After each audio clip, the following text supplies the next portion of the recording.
ஓரிரு விஷயங்களை மட்டும் சொல்லிக்கிறேன். இந்த அமைதிப்படை சினிமாவில் சத்யராஜ் நாயோட போராடி தேங்காயை பிடுங்குவான். அப்போ மணிவண்ணன் கேட்பாரு, ஏன்டா அம்மாச்சி இந்த நாய் கூட இப்படி போய் சண்டை போட்டு பிடுங்குறைய, உனக்கு ஏதாவது லட்சியம் இருக்காடான்னு.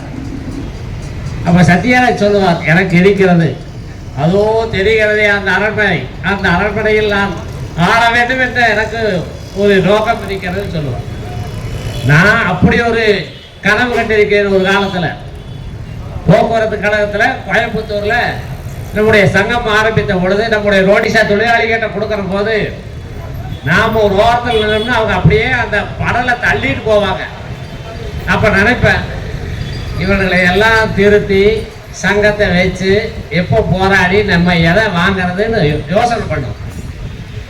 ஆனால் அந்த கனவு அதே கேட்டில் எனக்கு நிறைவேறி, எனக்கு உத்தரவு போட்ட அதிகாரி கோவை அலுவலர் கழகம் அவருடைய பொதுச்செயலாளர் ராஜாராம், அவர் பிரான்ச் மேனேஜராக இருக்கார். அவர் அப்போல்லாம் கிஃப்ட்னு கொடுப்பாங்க. எந்த வேலை நிறுத்தத்திலும் கலந்து கொள்ளவில்லை என்று சொன்னால், எந்த ஆர்ப்பாட்டத்துக்கு போகவில்லை என்று சொன்னால், எந்த தர்ணாவுக்கு போகல அப்படின்னு சொன்னால் 300 ரூபா கொடுப்பாங்க வருஷத்தில். எல்லாரும் கிஃப்டை வாங்கிட்டு போகிறாங்க. சிஐடி தோழர்கள் ஒரு 7 பேர் எங்களுக்கெல்லாம் இல்லை.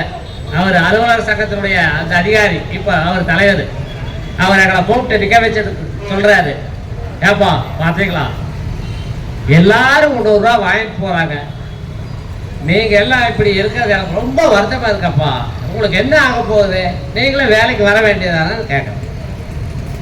எனக்கு கூட ஒரு சலசலப்பு, ஒரு மனதிலே ஒரு சஞ்சலம் வந்தது.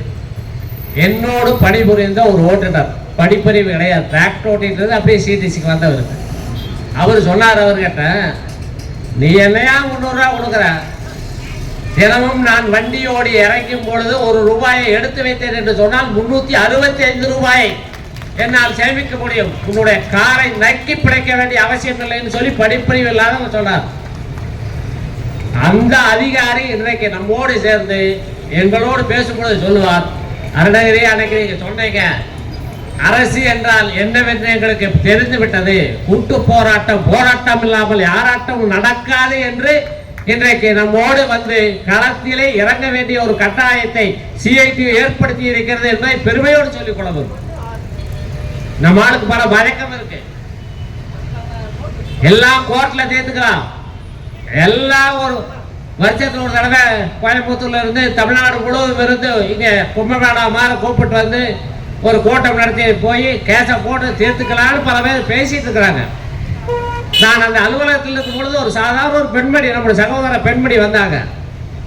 என்னங்க தோழர், டிஏபி உயராதா, எப்படிதான் மருந்து மாத்திரை எல்லாம் ஏறிட்டு போகுதுன்னு கேட்கற போது நம்ம தலைவர் ஒருத்தர் சொல்றாரு, ஆமா விஆர்எஸ்ல போனவங்களுக்கு நம்ம பென்ஷன் நாங்கள் வாங்கி கொடுத்தோம், லேட் பேமெண்ட்டுக்கு வட்டி வாங்கி கொடுத்தோம், அதை வாங்கி கொடுத்தோம், இதை வாங்கி கொடுத்தோம் அப்படின்லாம் இவர் சொல்றாரு.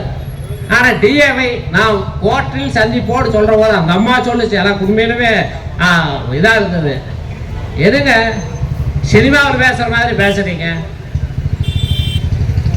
வடிவேலு தன்னை ஜாமீன் எடுக்கணும்னு சொல்ற போது அவன் சிஷியனு சொல்லுவான் வந்துட்டு, ஐயா நான் கோயம்புத்தூருக்கு போனேன், கெண்டை மீன் இருக்குதுண்ணா, கெளுத்தி மீன் இருக்குதுண்ணா, சுறா மீன் இருக்குதுண்ணா, ஆனால் ஜாமீன் மட்டும் இல்லைன்னு சொல்லிட்டான்னு. அது மாதிரி நீங்க எல்லாம் வாங்கி கொடுத்தீங்க, டிஏவை ஏன் வாங்கி கொடுக்கல அப்படின்னு கேட்டா வேண்டாம் பேசுறீங்களேன்னு போது அவருக்கு ஒரு பயங்கர கோபம் வந்துடுது. நீங்க வந்து சரியில்லை, அவர்கள் சொல்கிறார்கள் படிப்பறிவு அற்ற அந்த குடும்ப தலைவி சொல்றாங்க, கருணாநிதி அரசாங்கம் எந்த அரசாங்கமானாலும் நம்ம போராடாமல் கிடைக்காத தோழர், எல்லாரும் சேர்ந்து இந்த 2001 ஜெயலலிதாவை எதிர்த்து போராடணும் பாருங்க, அந்த மாதிரி போராட்டம் பண்ணணும்.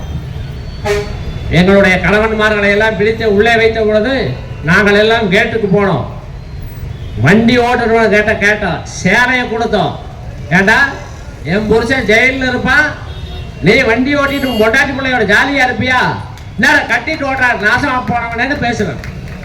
அதை மாதிரி ஒரு போராட்டத்திற்கு போனால்தான் இந்த பிரச்சனை தேரும் என்று சொன்னது எனக்கே ஆச்சரியமா இருக்குது. அப்பொழுதுதான் எனக்கு ஞாபகம் வந்து எங்களுடைய மாபெரும் தலைவர் சிஐடியுடைய ஆரம்ப கட்ட தலைவர் தோழர் கேஆர் அவர்கள் சொல்லுவாரு, எல்லா கூட்டங்களிலும் சொல்லுவாரு, பிரச்சனை தீர வேண்டும் என்று சொன்னால் வந்ததடி சக்களத்தி சண்டை, இறக்கி வேடி கூடைய, போடடி கொண்டைய, வேட்டு வேக்கு நாடு, அப்பதான் பிரச்சனை என்று சொல்லுவார். அதே போல இன்றைக்கு இந்த அரசாங்கத்திடம் மயிலே மயிலே இறகு போடு என்று சொன்னால் இறகு போடாது, வீக்க வேண்டியதான், வேற வழி இல்லை.